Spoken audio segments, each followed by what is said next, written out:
very beautiful morning to you. You're welcome to Sports Talk on Atlantic Television Network. My name is Kensley Manuel.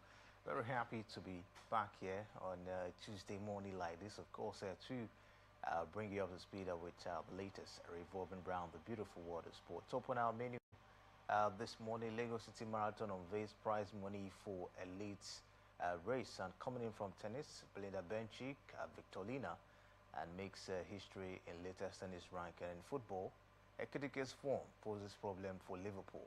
These and many more will be yours after the short time out. Stay with us.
You're welcome back to Sports Talk on Atlantic Television Network.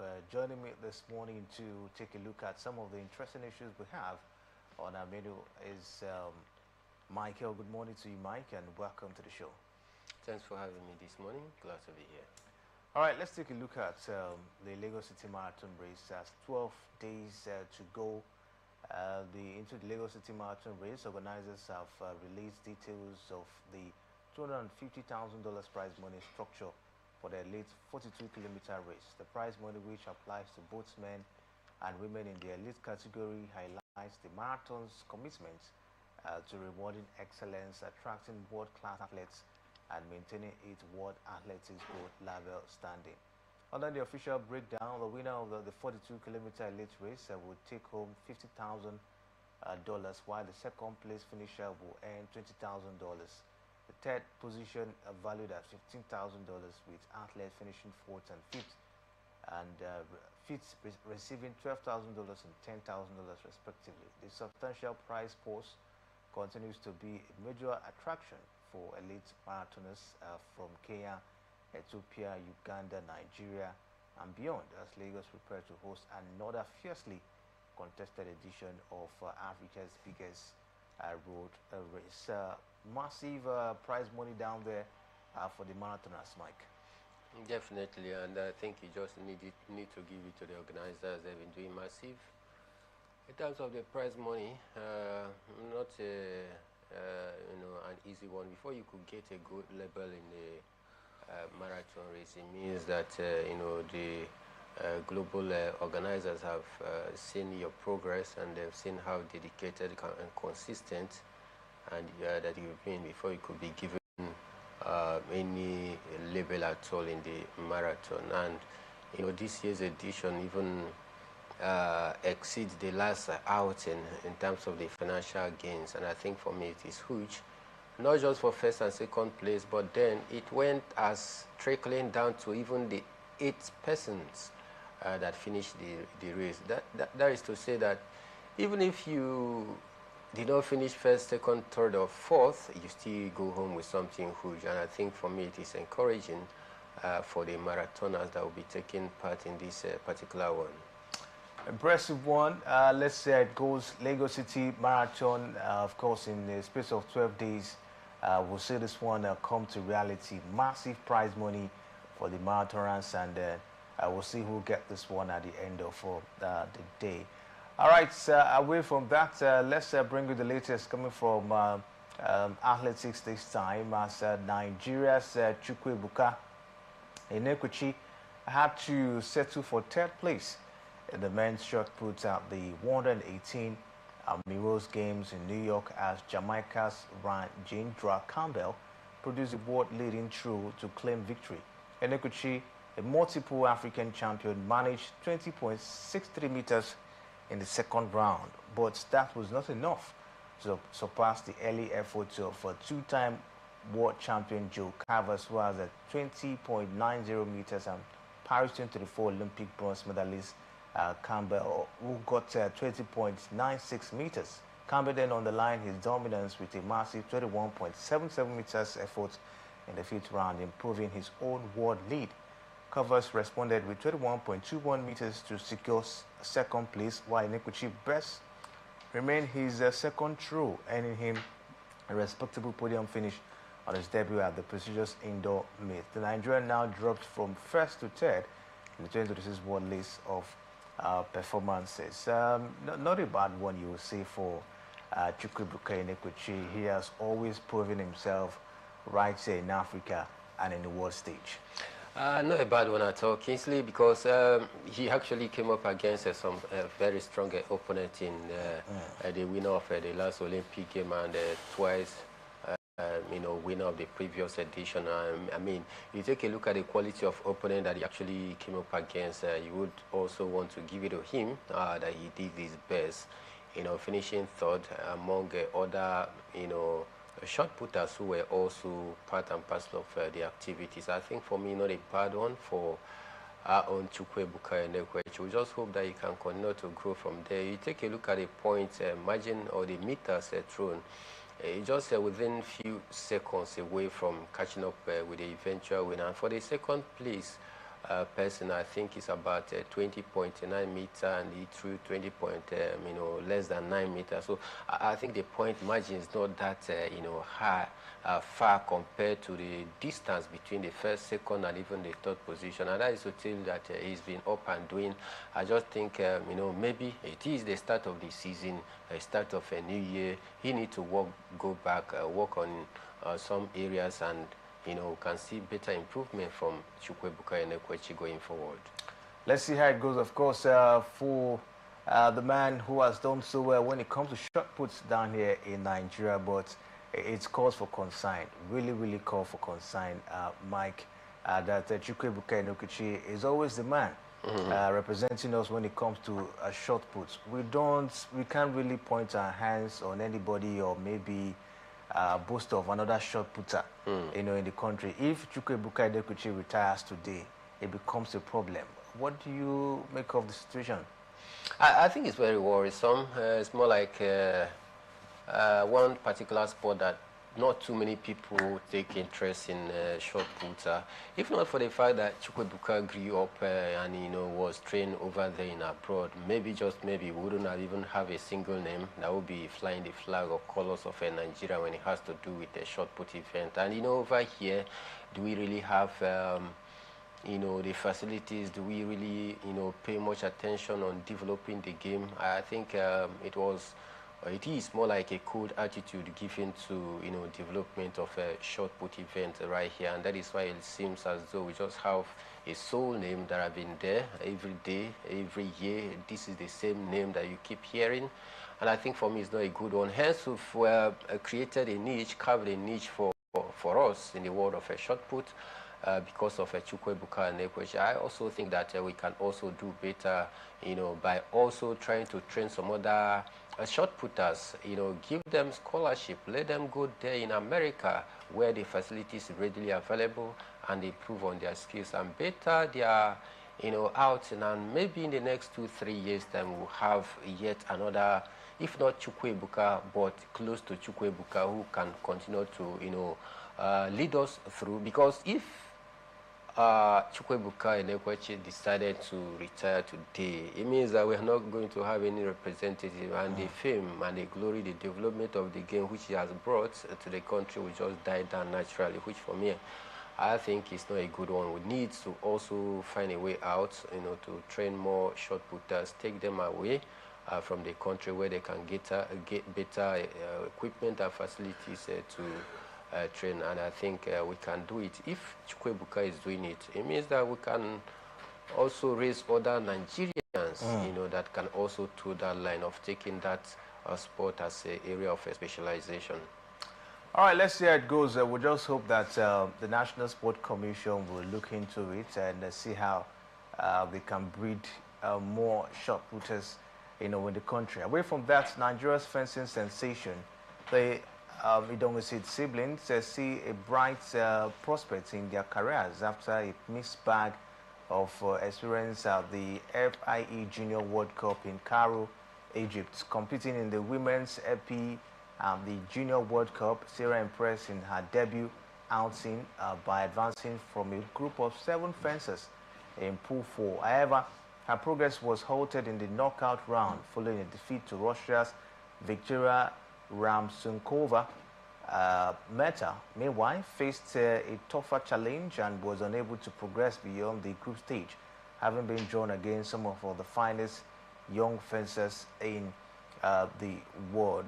Mike, I don't know what you make of it. Nigeria will be trying to make impact, when it comes to fencing. But what do you make of fencing in the country? Do you really think, the structure is actually very solid, because at some point, we saw it being a little bit shaky. The fencers have issues in generating funds, to go out for tournaments, and all of that. But what is the state of things when it has to do with fencing in the country? I think we have some young talent growing up, just like the Idonga said, siblings out there. In Africa, I think we've also made some notable improvements and remark. But when you talk about globally, we still have a long way to go. But sometimes it's just about fundings. Some time ago in early 2025, we had a complaint that they could not attend the World Championship, all right, just because there was paucity of fund. At some point, the president of the federation cried out, and the then sport ministry did not even really heed to his cry. Rather, they were even told to source for funds from family members, and their well-wishers to cater for their journey, which eventually they did, came back no reward. So I think the level of attention paid to fencing is not that encouraging at all, especially when we have some signs that indeed these younger ones can even make it better. We should also be helping to encourage them financially, morally, psychologically, giving them all the needed support they need to continue to grow the game. You can see these young siblings who are doing very well for themselves, though it wasn't a good outing for their first international appearance, but then that exposure is key to taking them to the next stage. So I think more attention in terms of finance needs to be given to the Fencing Federation of Nigeria. We understand the reason is simple. All right, this kind of sport where we don't really have the wherewithal in terms of the structure and facility to make it grow and work massively, it looks as though the National Sport Commission, they don't really pay attention to such sports, because to them there are majors and minors in sport.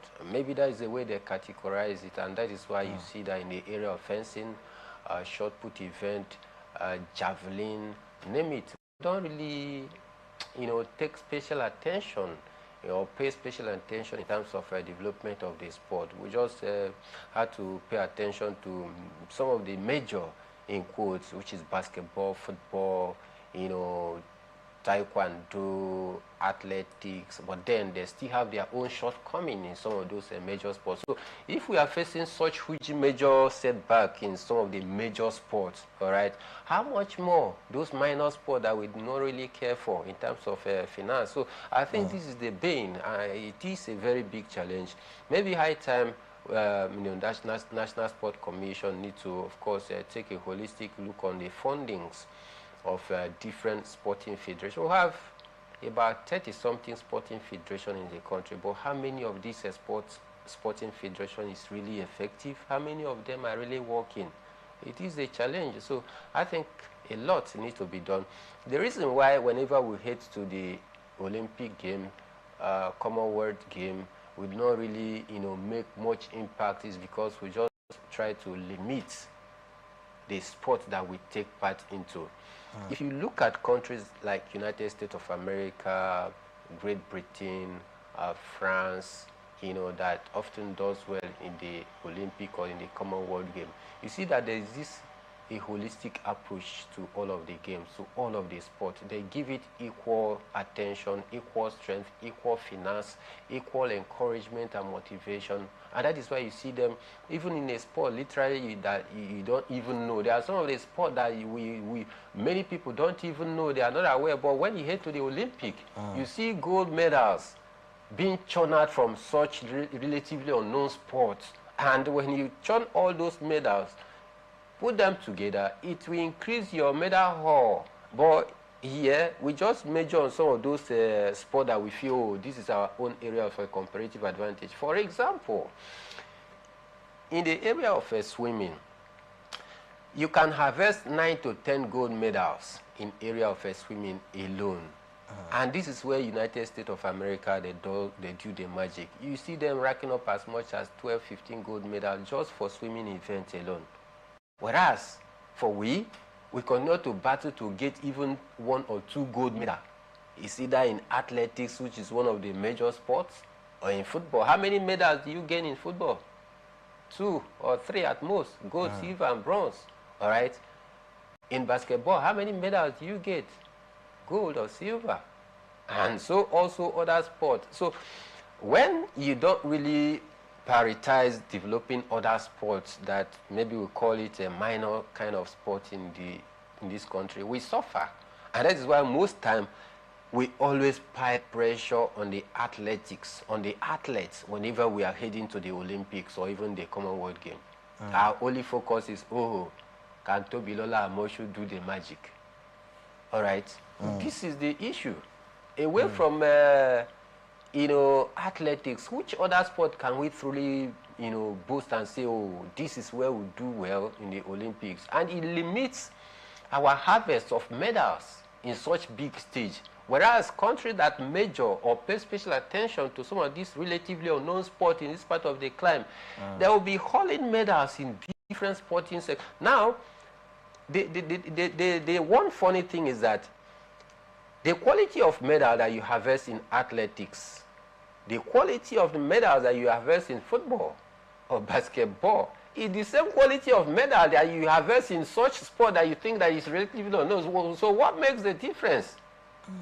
So I think it's about prioritizing some of the special area that we think that is not, giving us something money. Because I think we just want to focus on the area that we think we can get quick money.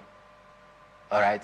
When the money is disbursed to the National Sport Commission, does it really go 50-50 to all other sports that we really don't know?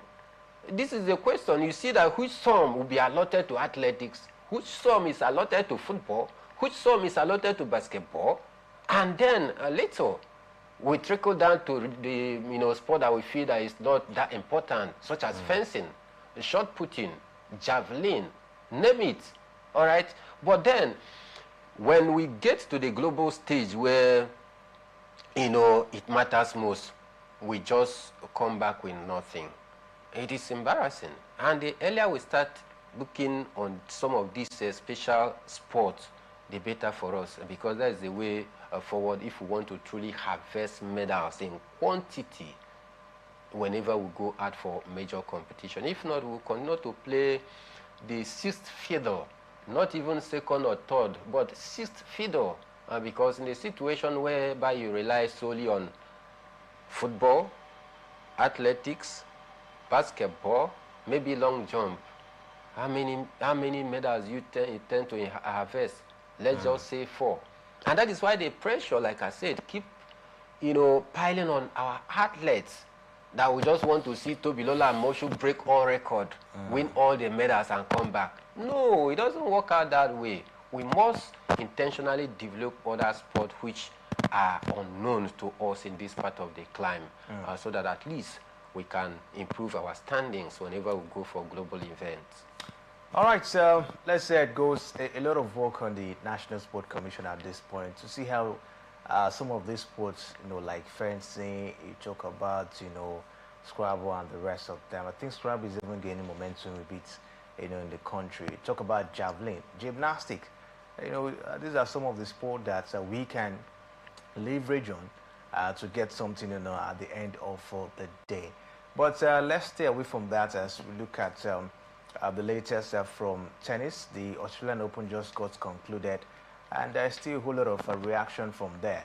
As we hear that Novak Djokovic leaves the Australian Open still stuck on the 24 Grand Slam titles, and with fresh doubts about how many more tries he will have as winning an outright record 25th Grand Slam title. The 38-year-old has consistently dismissed talk of retirement and said he is eyeing the defense of his Olympic gold at the Los Angeles Games in 2028. But after losing to Carlos Alcaraz in 4 sets in the final over the weekend, the Serb suggested he may not be back in Melbourne. Djokovic has won a record 10 Australian Opens, and until Sunday had never lost a final there. So the question is, how many times is he going to continue to try to win the 25th Grand Slam? And just like he said, he might not come back to Melbourne. Might not be back, at Melbourne come next year. Could this be that year Djokovic will call it, a wrap in his career? It's more like trying to pre into the future for what the future holds for Novak. We still have, the year 2026 running. This is just the first. The Australian Open is just the first major Grand Slam of the season. We still have 2 or 3 thereabouts to, which he can also continue to try. But if he fails, maybe, just maybe, that is what he's thinking about. In 2027, he's going to drop his racket and say bye-bye, or already fetch you to the game. But then, for now, I still believe that he still want to try, all right, to see how he can be able to, create that standalone record, which has, been very difficult for him, to break. Many times he has been able to intentionally, deliberately skip some games just because he's preparing to see if he can better his outing in some of the majors, so that he can. He's not bothered about the rankings. No. He's not even bothered about the rankings anymore. But then you just still see him, being selective of matches just because, he's still 100% focused on creating this standalone record. But this year, 2026, if all the Grand Slam is played and eventually did not create or make that history, maybe I'm just thinking he's definitely going to, retire come 2027. All right, let's see how it goes. Djokovic, will he retire without winning that 25th Grand Slam? That's a very big question, down there. We'll keep our fingers crossed. We still have some Grand Slam, of course, this year. We have the French Open, we have the US Open, the Wimbledon.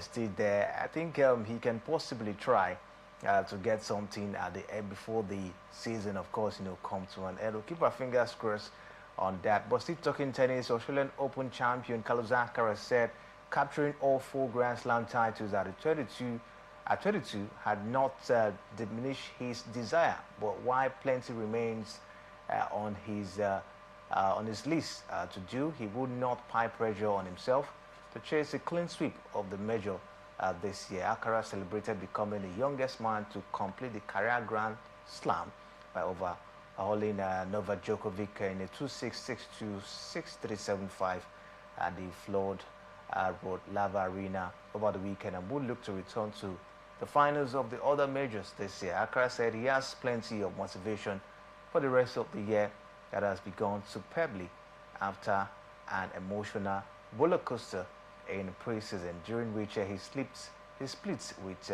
long-time coach Juan Carlos Ferrero. So, Akas, not putting anything down at this point in time, still has that desire to win more Grand Slams, going forward. Definitely, but then he's taking it bit by bit, like you heard from him. He's, he has much to do on his list, but then he's not, piling pressures against, or rather upon himself, because I think, the quest for him to continue succeeding from all front might just be the extra, pressure against him. But then thank God that he has been able to realize that piling pressure upon himself wouldn't be the right choice, and that is why he's taking it, step by step. He's made a record, created a history for himself at such a young age. At 22, he's been able to win all 4 major in the Open era 4, which is for me very massive. So I think he needs to take it bit by bit as he continues to, progress through. One thing I've come to, realize about him is one player that truly, want to keep improving in every game and in every year. Still, at such age, you see him display maturity, even the way he thinks and the way he talks, when being interviewed, it's a clear indication that this is a gem and one who truly, has a lot, to offer to the world of tennis. The man has won 7 Grand Slam titles at this point in time, and he's still very young. All right, do you see him hitting that 20 Grand Slam to 34 or thereabouts? Talking about the highest number of Grand Slams that have been won. I think it's been done by Margaret Court and Novak Djokovic as well. How many Grand Slams do you see this man winning before he retires? Because he's still very young. Yeah, definitely. Novak Djokovic is 38. Now, Carlos Alcaraz is 22. All right. If you just do the minus and plus in the age difference between Novak Djokovic that is still active playing and a 22-year-old Carlos Alcaraz, you discover that he still has, call it about 16 or even 18 years, to play active, tennis. So I think without maybe massive or serious injury, yeah, he can still achieve much. But the number of a Grand Slam for now, I can't, just sit down here to point it out. But then I just want to see him remain 100%, fit and committed to the cause of continue to improve his, outing in every game. And one special thing that you also need to take cognizance and then ponder about is that during the era of the big threes, call it Rafael Nadal, Novak Djokovic, Margaret Court, name them, there was this high level of competition among these 3-4 players. All right, it was more like back and forth for both players. But in this particular era, it is very clear that they just have only 2 competitors, Yannick Sinner and Carlos Alcaraz.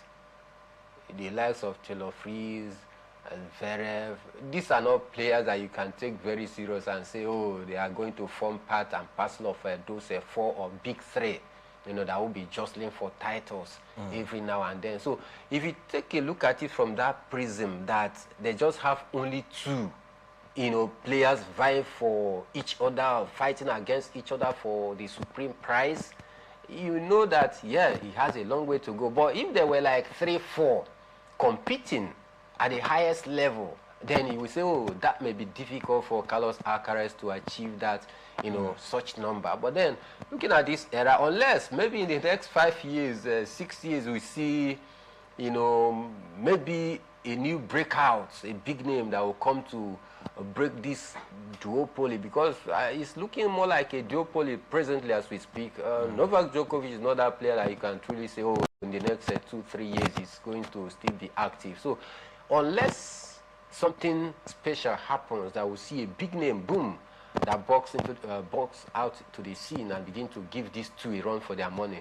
It's certainly going to be, between Yannick Sinner and Carlos Alcaraz, and that gives Alcaraz the edge to better his performance, to continue to win some, titles for himself. At 22, he already has 7.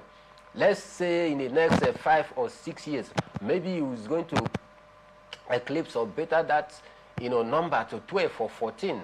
Then when he get to 30, 32 or 33, maybe we should be talking about 18 or 20. So it's still very much possible, only with, 100% fitness, because injury is something that we cannot, forecast. It might just happen, and that will, of course, drop his form, and that will really affect that target. All right, let's see how it goes for the man Carlos Alcaraz. He has won 7 Grand Slam. Yannick Sinner, of course, one man who's really competing with him, just won 4. We'll see how the race, of course, continues. But let's talk about the latest tennis rankings, as Belinda Bencic and Elena Svitolina have made history by becoming the first models to be simultaneously ranked inside the world top 10. Bencic, 28, gave birth to her daughter Bella in April 2024, and the Swedish player has moved up 1 place to 9th in the latest WTA rankings following an 11-month maternity break. Victorina, who's 31 years, whose daughter Sky was born in October 2022, has moved up 2 places to 10th as a result of the Ukrainian reaching the semi-finals of the Australian Open last month. WTA singles ranking, talking about the ranking at this point, of course, number 1 lady down there is Arina Sabalenka with over 10,000 points down there, and Swiatek is second with 7,978 points. Arina Sabalenka third with 7,610 points. Anisimova is fourth down there with 6,680 points. Kokogov is fifth down there with 6,423 points. Very sad. Kokogov, she's really dropped, from I think either third down to fifth this time around. I think it's not a good one for my lady Kori Kokogov. That was also disappointed when she was hosted out of the Australian Open by Elena Svitolina in the quarterfinal, and I think that was the time I knew that he's definitely going to drop from that particular ranking. It's not a good one at all for him. But then for the 2 big, players who, 2 big mothers rather, who just made their way through to the top 10, I think it's such an encouraging one. This is the first time we are seeing 2 mothers, making it to the top 10, and it is a huge achievement for these players. Huge achievements for Bencic and Victorina. Take a look at the points gap between Arina Sabalenka and Iga Swiatek. Sabalenka is over 10,000 points, where we have Iga Swiatek with about over 7,000 points as well. I think it's something that Iga Swiatek can catch up if, of course, she's able to put up a very impressive performance this season. Definitely, the point gap is not that much, but then I think she also needs to do much. Going forward for Iga, I'm very, very sure that she will definitely go back and do stock taking, and try to see how she can better her outing, because she's one fine player that, oftentimes I just love her passion for the game, so I think there's still time for her to catch up. It is just the first, Grand Slam of the season. There's still many to come. All right, let's bring you the rankings in the male category, as Alcaraz, of course, stayed top with 13,650 points. Yannick Sinner second with 10,300 points. Djokovic is third with 5,280 points. Alexander Zverev is fourth with 4,605 points. Musetti is now fifth with 4,405 points. All right, those are the top 5 rankings in the ATP. We'll take a break now. When we'll return, we'll bring you the latest revolving around the beautiful world of football. Stay with us. We'll be right back.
Yeah, welcome back. Steve Sports Talk on Atlantic Television Network. Time to bring you the latest revolving around the beautiful world of football. And we'll start with the Nigerian Premier Football League as Remo Stars lost to Plateau United 2-1 yesterday in the Nigerian Premier Football League. Kwara United were able to get past Warri Wolves 2-1 as well as Barrow FC beat Ikorodu City surprisingly 1-0 down there. But Mike, one of the disappointing result down there is Remo Stars not getting a very impressive result. They're very close to the relegation zone at this point. It's a very worrisome situation for Remo Stars, a team that won the Nigerian Premier Football League last season, currently the reigning champion. Seeing them struggling this way, is quite, disturbing to me, and especially being the fact that it is one of the privately owned clubs here that we admire and cherish so much because of the efforts of the owner. We really want to see them, continue to do well, because you can't be pumping in such a huge money in the Nigerian Premier Football League as a private owner, and then at the end of it all, the team goes to relegation. I mean, it could be such a demoralizing. It could be a very big setback to the development of the Nigerian Premier Football League. But when we are having private clubs, at least for those who are dedicated enough to fund or foot the bills of the club and see how to better the league, we should also be also encouraging them as well in whatever way we can, because we've seen some privately owned clubs try to square up shoulder with the rest teams in the Nigerian Premier Football League, but all to no avail.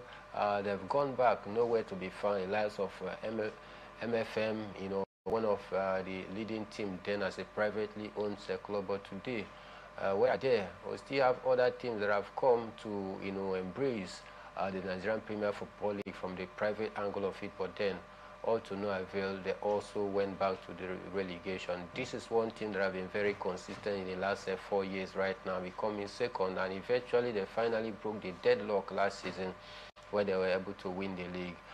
This season, where they should be defending the title, they find themselves wandering and hovering within the relegation zone. I think for me, it's not a good one at all. Not a good one at this point in time, but Barrow FC beating Ikorodu City, another shocking result, yesterday.